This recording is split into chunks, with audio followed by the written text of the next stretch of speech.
위하여 살며 주 닮으리니 널 보는 이마다 주 생각하리.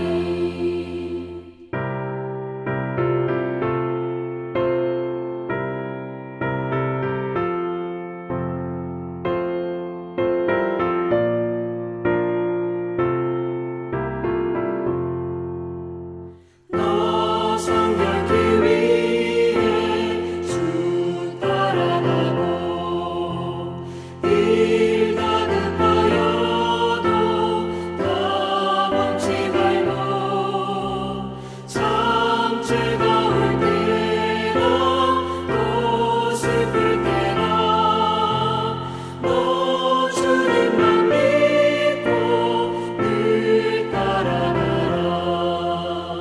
너 성결케 위해 늘 기도하며 내 소원을 주께 다 맡기어라. 너 성령을 받아 주 섬겨 살면 저 천국에 가서 더 잘 섬기리.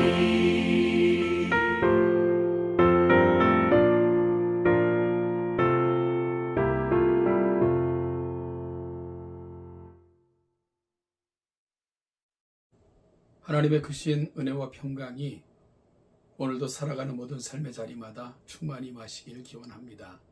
기도하겠습니다.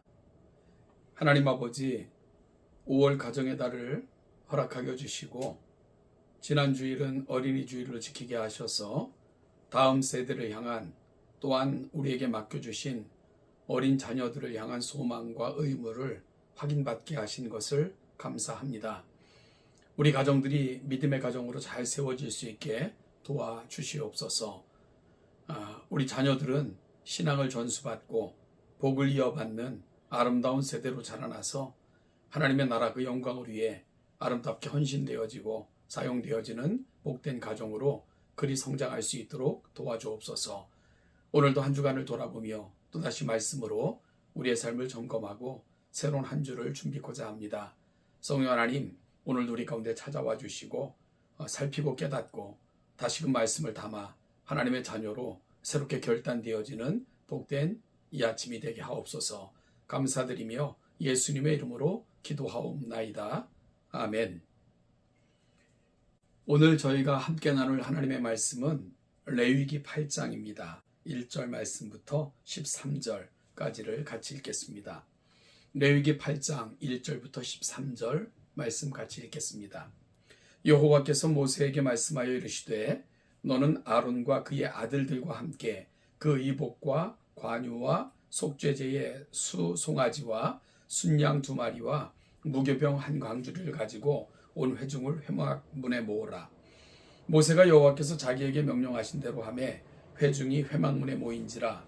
모세가 회중에게 이르되 여호와께서 행하라고 명령하신 것이 이러하니라 하고 모세가 아론과 그의 아들들을 데려다가 물로 그들을 씻기고 아론에게 속옷을 입히며 띠를 띄우고 겉옷을 입히며 에봇을 걸쳐 입히고 에봇의 장식 띠를 띄워서 에봇을 몸에 메고 흉패를 붙이고 흉패에 우림과 둠밈을 넣고 그의 머리에 관을 씌우고 그 관 위 전면에 금패를 붙이니 곧 거룩한 관이라. 여호와께서 모세에게 명령하신 것과 같았더라.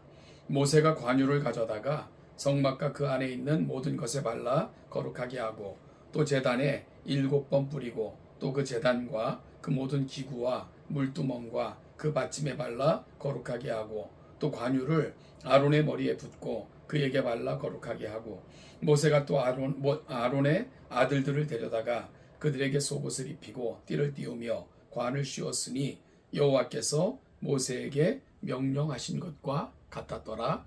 아멘. 레위기 8장은 제사장 위임에 관한 내용인데 출애굽기 28장, 29장과 연결되어 있습니다. 출애굽기 28장에서 제사장의 의복과 판결 흉패에 대해서 설명했고요. 출애굽기 29장에서 제사장 위임식의 방법과 절차에 대해서 이미 설명했습니다. 그리고 레위기 8장에서 드디어 제사장 위임식을 거행하게 되었습니다. 드디어 아론이 대제사장으로 임직하는 날입니다. 얼마나 영광스러운 날입니까? 출애굽기 32장 금송아지 사건을 기억하실 것입니다. 아론은 이스라엘 백성들에게 금송아지를 만들어서 그것이 이스라엘 백성을 애굽에서 인도하여 낸 신이라고 선포하고 우상을 숭배하도록 부추긴 장본인입니다. 아론이 지은 죄로 인하여 그날 이스라엘 백성들 3,000명이 죽음을 당했습니다. 하지만 하나님은 변함없이 아론을 사랑하셨습니다.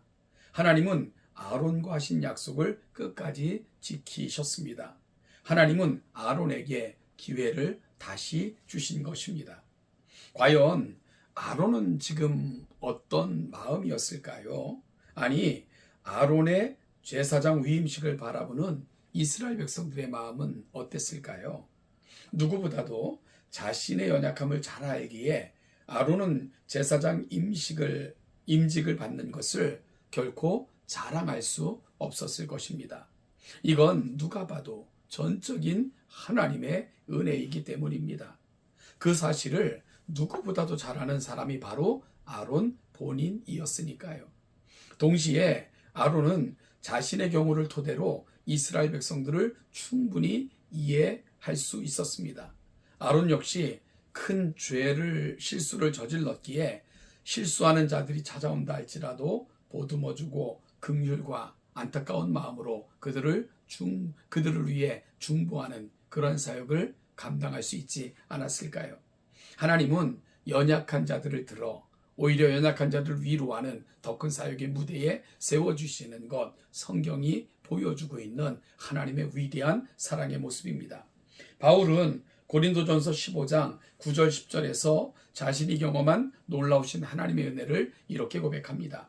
나는 사도 중에 지극히 작은 자라. 내가 하나님의 교회를 핍박하였으므로 사도라 칭함을 받기에 합당치 못한 자로다. 그러나 나의 나된 것은 하나님의 은혜로 된 것이니 내게 주신 그의 은혜가 헛되지 아니하여 내가 모든 사도보다 더 많이 수고하였으나 내가 아니요 오직 나와 함께 하신 하나님의 은혜로다. 바울은 자신이 죄인임을 말이 아닌 하나님을 향한 수고와 헌신으로 고백합니다. 바울은 그의 수고와 헌신 그리고 꺼지지 않는 불꽃과도 같은 그의 열정의 원동력은 자신에게 있었던 것이 아니고요. 하나님의 은혜와 성령 하나님의 함께 하심임을 고백하고 있는 것이지요. 하나님은 우리도 당신의 나라를 위해 아름답게 세우고 계십니다. 날마다 우리와 함께 하시는 하나님의 열심으로 오늘 우리가 이 자리에 서 있는 것입니다. 이것이야말로 전적인 하나님의 은혜입니다. 더 나아가 히브리서 5장 4절은 이 존귀는 아무도 스스로 취하지 못하고 오직 아론과 같이 하나님의 부르심을 받은 자라야 할지니라 라고 말합니다. 성경은 우리의 사명이 하나님의 부르심으로부터 시작된다는 사실을 말씀하고 있습니다. 하나님께서 우리를 부르셨습니다. 그 부르심 소명이 없이는 우리는 아무도 하나님 앞에 서서 하나님의 사역을 감당할 수 없습니다. 이제 제사장 위임식의 절차를 레위기 8장을 통해서 정리해 볼까요? 레위기 8장에서 제사장 위임식을 우리는 한눈에 볼 수 있는데요. 1절부터 9절은 아론과 그의 아들들을 제사장으로 세우기, 10절부터 13절은 관유로 성막과 아론을 거룩하게 하기, 14절부터 17절은 아론과 아들들이 속죄제의 수송아지를 드리기, 18절부터 21절까지는 아론과 아들들이 번제의 순양을 드리기, 22절부터 29절까지는 아론과 아들들이 위임식의 순양을 드리기, 30절부터 36절은 아론과 아들들을 거룩하게 하고 제사장 음식을 먹게 하기로 구성되어 있습니다. 모든 위임식 예식은 모세가 진행했는데 모세는 철저히 여호와의 명령대로 제사장 위임식을 진행합니다. 그중 오늘 우리가 함께 읽은 본문은 아론과 그의 아들들을 구별하여 그들을 정결케 하고 거룩한 옷을 입히는 그런 장면에 대한 묘사입니다. 먼저 8장 6절을 보면 제사장 위임식은 정결 예식으로부터 시작합니다. 온갖 죄악과 부정함으로부터 정결함을 받기 위해 그는 정결 의식에 참여해야만 했습니다. 모세가 아론과 그의 아들들을 데려다가 몸 전체를 씻겼습니다. 아니, 다 큰 어른들이 자기 스스로 몸을 씻을 수 있었을 텐데 하나님은 왜 모세를 통해서 이들의 몸을 씻게끔 하셨을까요? 여러분, 이것은 아주 중요한 원리를 가르쳐주고 있는데요. 우리가 정결케 되는 것은 스스로의 힘 가지고 되는 것이 아니라는 사실을 알려줍니다. 오직 하나님의 은혜, 중보자 모세의 도움을 통해서 이 일을 진행케 하심으로 우리의 정결은 오직 의로부터 주어지는 은혜의 결과임을 이와 같은 예식을 통해 분명하게 보여주고 계신 것입니다. 따라서 제사장 직분을 감당하는 자들은 내가 하나님 앞에 특별함이 아니라 특별한 존재로 세우셨음에 대한 감사로 이 직분을 감당해야만 됐던 것입니다. 7절부터 9절 그리고 13절을 보면 정결의식을 수행한 후 모세는 출애굽기 29장 5절 8절에서 명령받은 대로 제작된 아주 특별한 제사장 의복을 아론에게 입혔습니다. 당시 의복은 사람의 위치를 나타냈습니다. 아론과 그의 자녀들은 똑같은 하나님의 백성이었습니다. 그러나 하나님께서 그들의 백성과 구별하여 하나님을 섬기도록 부르시고 그것에 합당한 의복을 입게 하셨습니다. 제사장의 옷은 그의 연약함을 덮고 그에게 힘을 실어 주었습니다. 제사장이 입은 의복을 우리가 좀 자세하게 살펴보면 7절에서는 속옷을 입었고요. 그리고 7절에서는 띠를 띠었고 7절에서는 겉옷 그리고 또한 에봇과 장식띠를 두르게 됩니다. 8절에서는 흉패를 붙이고 흉패 안에는 우림과 둠밈 그리고 또한 9절에서는 거룩한 관과 금패가 제사장에게 걸쳐졌습니다. 제사장이 입는 옷은 성소에서 섬기기 위한 옷입니다. 하나님은 이스라엘 모든 백성들의 마음을 담아 하나님을 섬기도록 섬김의 옷을 입혀주셨습니다. 자신의 직분을 자랑하기 위한 옷이 아니었습니다. 가슴에 12지파를 품고 어깨에 12지파의 무게를 메고 날마다 이스라엘 공동체를 대표해서 하나님 앞에 서는 사람, 그들이 바로 제사장이었습니다. 이어 10절부터 13절까지는 기름 부음의 예식을 설명하고 있습니다. 몸을 씻고 옷을 입고 기름을 취하여 먼저 성소기구를 거룩하게 구별하고 제일 마지막에 아론과 그의 아들들에게 기름을 부어 거룩하게 구별하였습니다. 구약에서 기름 부음은 성별과 능력의 덧입음을 의미합니다. 새로운 직분을 받았다는 것은 세상과 구별되어 하나님께 드려지는 것임에 동시에 이 구별된 직분을 위한 능력을 위로부터 구비되어 받았음을 또한 상징적으로 보여주고 있습니다. 여러분, 특이한 것은 임직식을 진행하는데 모두 수동태 동사를 사용하고 있다는 거예요. 물로 씻는 것이 아니라 씻음 받는 것이며 자신이 지정한 옷을 입는 것이 아니라 지정된 옷으로 입혀지는 것입니다. 스스로 기름 붓는 것이 아니라 기름 부음을 받아야 합니다. 철저히 수동적으로 이루어지는 임직식을 통해 직분이 무엇인가를 우리에게 분명히 말씀하고 있는 거죠. 이는 직분은 내가 하고 싶다고 하는 것도 아니고요. 그리고 또한 내 소원이 아니라 전적인 하나님의 부르심임을 보여주고 있는 것입니다. 스스로 씻는 것이 아니라 예수님의 보혈로 씻음받아 세워지는 것임을 알려줍니다. 직분은 스스로 하고 싶어 일하는 것이 아니라 하나님께서 주신 일을 감당하는 것입니다. 직분은 자기가 원하는 옷을 입는 것이 아니라 하나님께서 지정하신 옷을 입는 거죠. 마찬가지로 내게 주어진 그 특별한 사명, 이것이 바로 하나님으로부터 주어질 때 우리는 그것을 감당함으로 우리에게 직분을 주신 하나님을 영화롭게 할 수 있는 것입니다.